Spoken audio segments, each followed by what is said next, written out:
বিহারের গেহলোর নামের একটি ছোট গ্রাম। চারদিকে শুধু উঁচু উঁচু পাহাড়। গ্রামটা যেন পাহাড়ের কারাগারে বন্দী।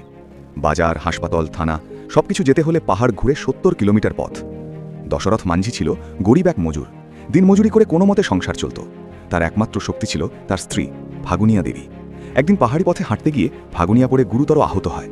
দশরথ কাঁধে তুলে দৌড়ায়, কিন্তু পাহাড় ঘুরে হাসপাতালে পৌঁছতে পৌঁছতে অনেক দেরি হয়ে যায়।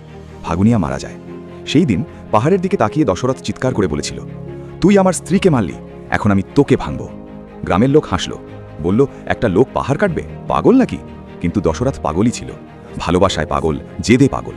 লোহার শাবল, হাতুড়ি আর ছেনি নিয়ে সে একাই পাহাড়ে আঘাত করতে শুরু করল। দিন যায়, মাস যায়, বছর যায়।